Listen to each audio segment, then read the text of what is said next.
Hi, Shannon Waller here, and welcome to the Team Success Podcast. So this is the third in our Time Trap series, and today we are talking about free days. Now, in our entrepreneurial time system of free days, focus days, and buffer days, free days are a really interesting conversation for entrepreneurs, and I've discovered they're also a really interesting conversation for team members. And actually, your challenges are exactly the same. So let me be really clear on the definition.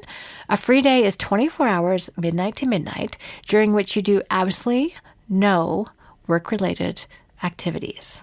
Let me say that again really slow. Absolutely no work-related activities.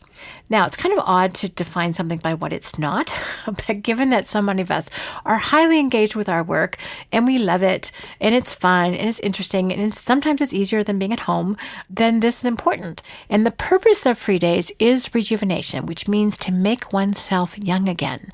There's a lot of RE words here. So when you rejuvenate, when you re-energize, and for some people it's rejoice in the other things in life other than work. When you can replenish your stores, it's kind of like recharging your battery. That's a lot of RE words, but you get the point. And just like you charge your cell phone at night, which I'm going to presume that you do, we need to recharge ourselves. And that's how we can produce our best, most power and our best results, both for our families and our personal lives, as well as for our work lives. So free days are really critical. And a couple points about this. One thing is that most team members, if it's part of your work life, you get weekends off, which most people do in North America and Europe, then really Saturdays and Sundays, if you look at a year, there are 52 weeks in a year, which means there's also 52 weekends, which means that's 104 days off. Are you making good use of them is the question. And I'll get into a little model, what we call the Olympic model of free days, which will be interesting for you. So how are you making good use of them? What are the challenges? What gets in the way of you having a really, really great free day?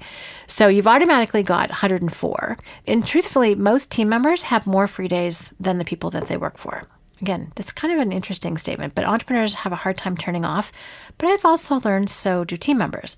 Now, if you're in Canada, at least, there are roughly 10 statutory holidays, usually a few fewer in the US. Let's say, for round numbers, let's just go with 10. So that means immediately 114 days off a year before there's any vacation. Okay. Now, at the minimum, you're going to have at least another 10 days off. So that's now up to 124 days. And if you get 3, 4, 5, 6 weeks, you can add another 5, 10, 15, 20 days to that.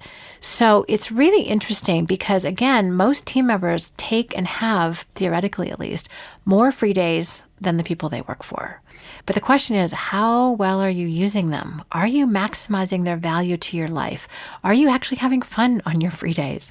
So if the purpose is to make oneself young again, how are you doing with that? And any traps, anything that keep you down, that if you're like, oh my gosh, I can't wait till Monday, especially if you've been trying to take care of small children, you're like, okay, good. This is where people actually do what I tell them to do, or are highly responsive when I ask them things. Work may be a relief. So then you'll know what I'm talking about. But we tend to compromise our own free days. If you don't have quite enough to do, then it's like, oh, I think I'll check email. Or if you think that, you know what, if I don't respond in 5 minutes to an email from a team member or from your entrepreneur, I'm going to be seen as not being productive or not caring or not being engaged, which, by the way, is not the case.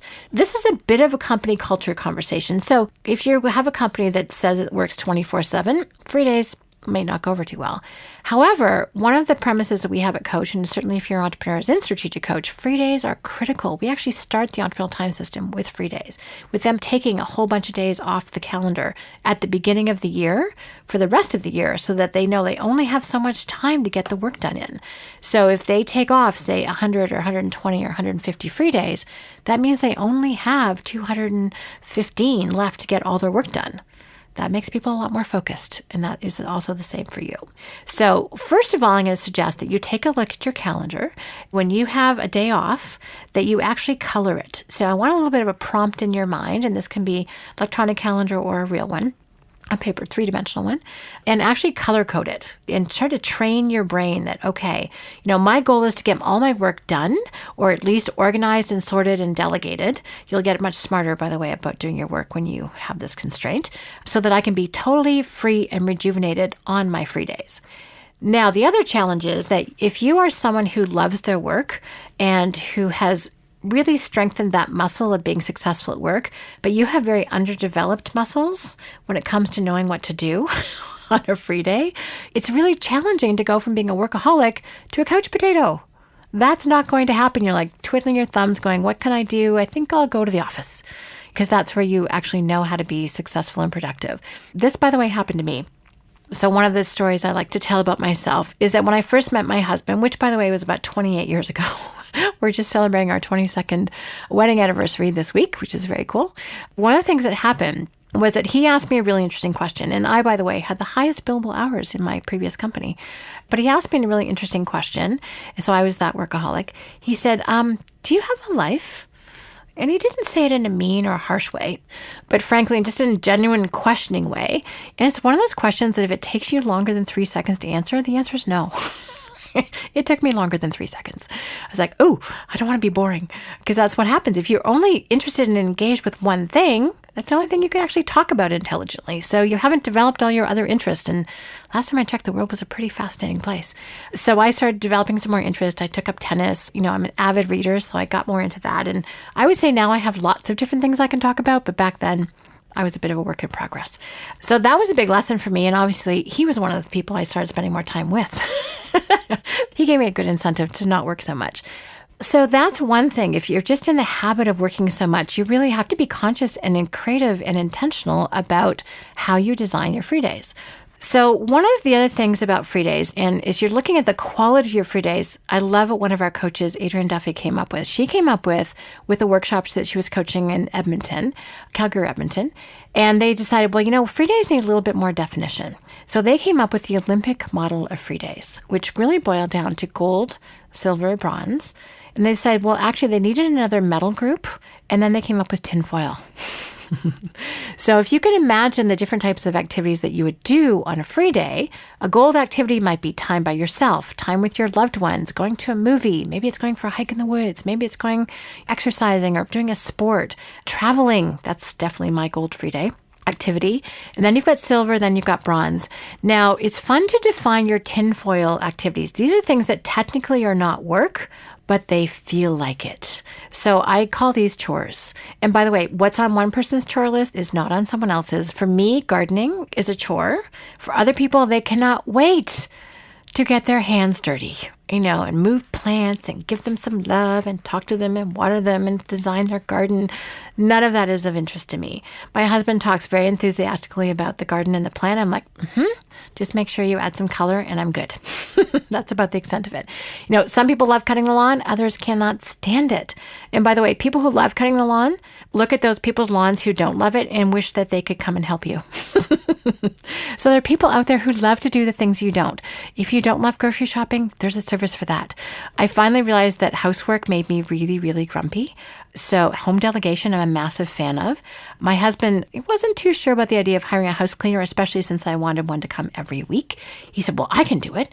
It's like, yes, you can, which means you're capable, but will you? Different conversation. I said, honey, you do a really, really great job about once every 6 months. That's how often the house is thoroughly cleaned. We need it a little bit more often.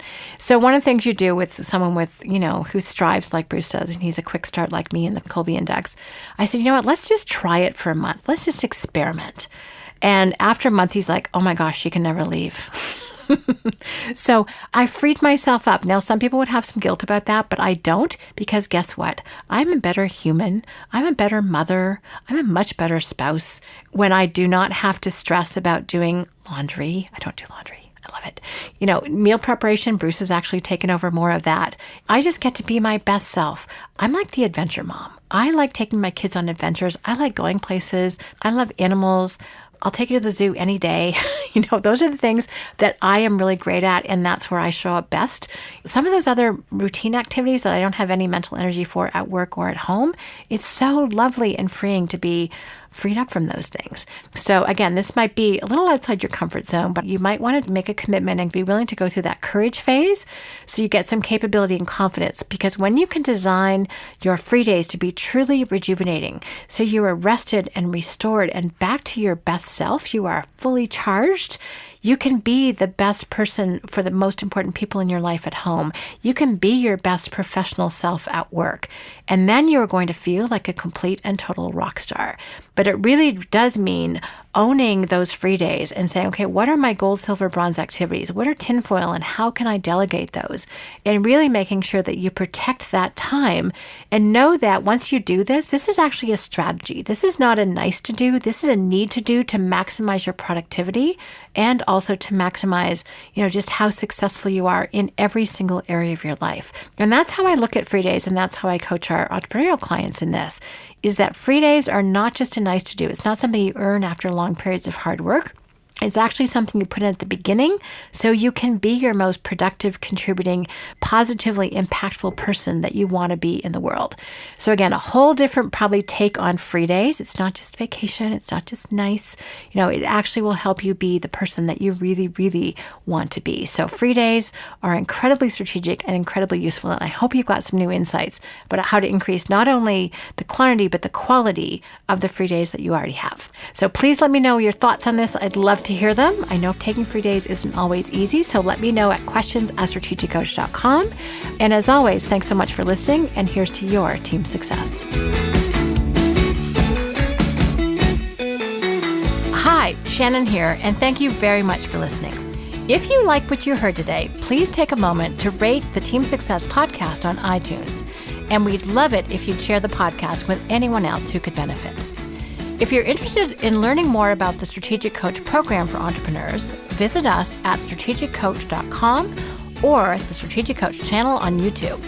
For free downloads and more team success strategies, visit teamsuccesshandbook.com.